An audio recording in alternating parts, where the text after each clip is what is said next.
Angels members accused of that shooting on Sunday that injured 7. When we say Hell's Angels is one of the killer one-percenter MCs to ever exist, we mean it quite literally. The criminal record of Hell's Angels is long, and as we have told you multiple times, their gruesome activities like shooting, abuse, drug trafficking, violence, etc. stays off the record.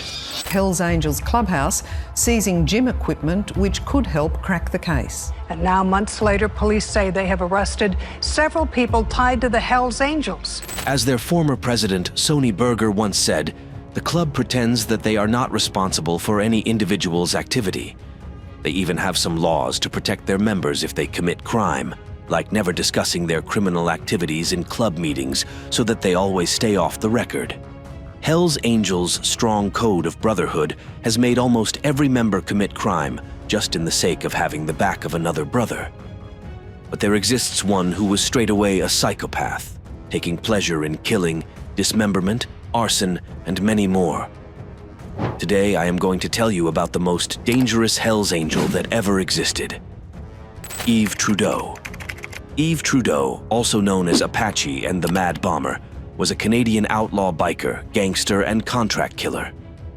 A former member of the Hell's Angels North chapter in Laval, Quebec, Trudeau was the club's leading assassin and a major participant in multiple biker conflicts throughout Canadian history, including the Popeyes Devil's Disciples War, the Satan's Choice Popeyes War, and the First Biker War.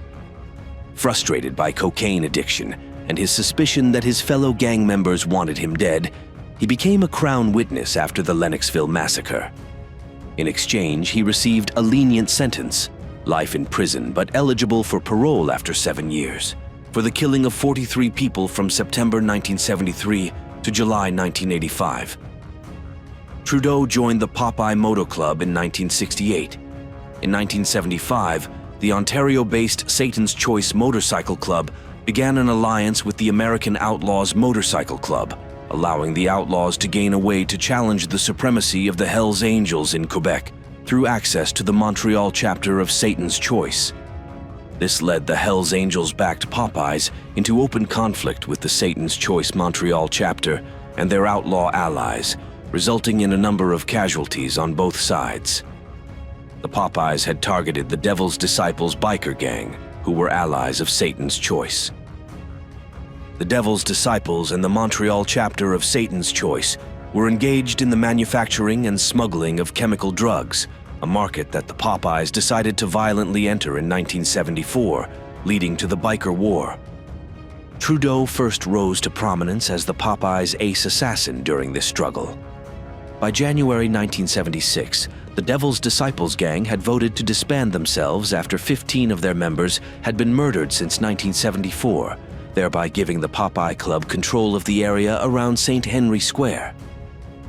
On 5th December 1977, Trudeau would be a founding member of the Hell's Angels in Quebec in 1977 after the Popeyes patched over. On the night of 17th of February 1978, an incident occurred at a bar popular with the Hell's Angels, the Brasserie Joey, when two outlaws chose to drink until they were ejected by the Angels. When the two outlaws stood outside cursing the Angels, a green car came down the street out of the snowfall and briefly stopped while the driver opened fire.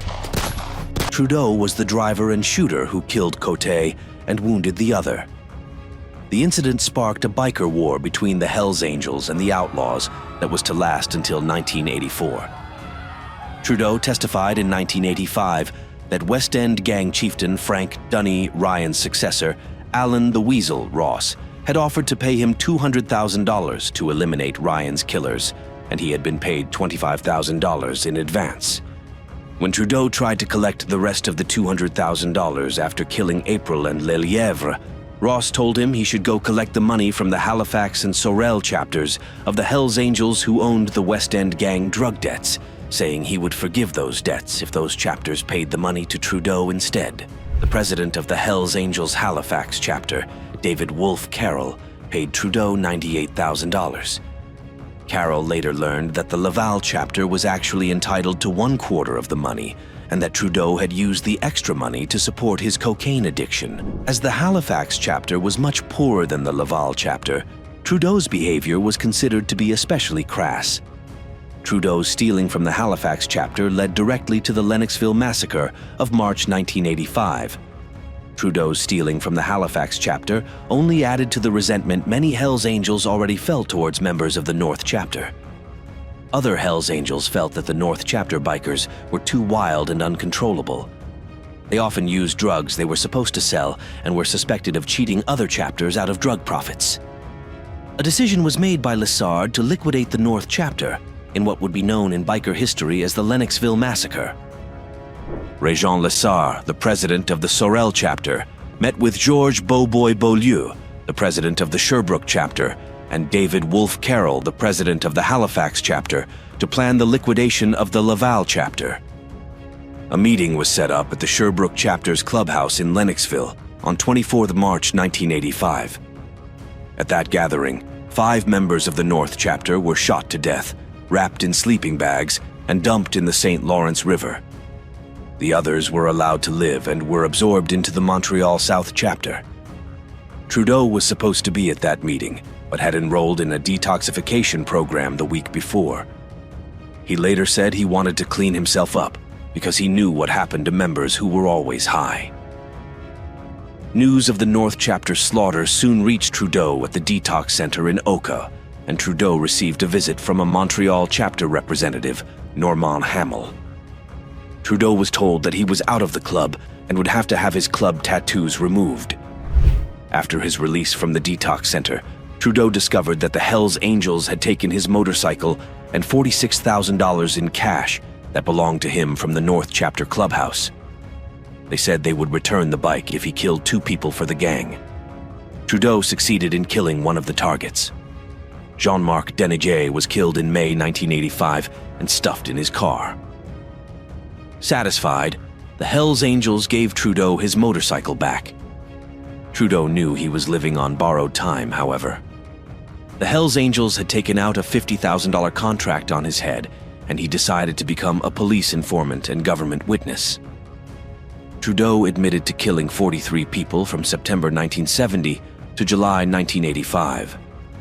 Jean-Marie Viel was his first known victim. Viel was shot to death in Trois-Rivières after he stole a motorcycle from the Popeyes. On 19 February 1973, Trudeau shot down a man named Robert Cote with a machine gun as he stood outside of the Brasserie Joey, loudly cursing and swearing at the Hells Angels inside of the Brasserie Joey. On 21 March 1978, Trudeau assassinated Gilles Cadorette, the president of the Montreal chapter of the Outlaws, with a bomb he planted in his car. 10th November 1978. Trudeau assassinated Powers, an outlaw leader, by knocking on his door and shooting him in the head 9 times when he answered. On the evening of 8th December 1978, Trudeau saw a man walking down a street in Montreal who resembled an outlaw leader, Roland Roxy du Temple. Trudeau walked up to him, asked, "Are you Roxy?" And when the man did not answer, pulled out his handgun and shot him in the head. On the next day, Trudeau learned from reading the newspapers that the man he killed was Wyckold, who just happened to look like du Temple and did not answer his question because he spoke no French. Wyckold had no involvement with organized crime. Trudeau later remembered laughing hysterically when he learned from reading Le Devoir that the man he killed was Weishold, not du Temple. Trudeau's only disappointment with killing Weishold was that the Angels chose not to pay him for that killing as he requested, as he argued that people who looked like du Temple should be killed in case they were him. Trudeau finally assassinated du Temple on 29th of March 1979 with a car bomb. Trudeau's killing list goes on and on. He was the first Canadian Hells Angel to earn the Filthy Few patch, allegedly awarded to members who have killed for the club. During a biker war between the Hells Angels and the Outlaws for control of Montreal's drug trade between 1978 and 1983, Trudeau killed 18 out of the 23 outlaws slain during the conflict. Langton called Trudeau a psychopathic killer and a killing machine par excellence, who was the Angels' most dangerous killer.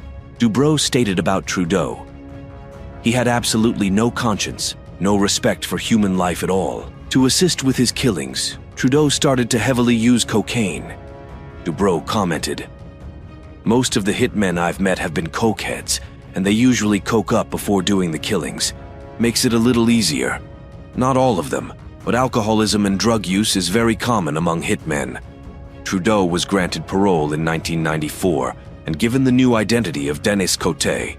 He was arrested in March 2004 for sexually assaulting a young boy and received 4 more years imprisonment. In 2007, Trudeau learned he had cancer and was transferred from Archambault Penitentiary to a medical center, where he died in 2008. He is considered as one of Canada's most notorious and prolific serial killers.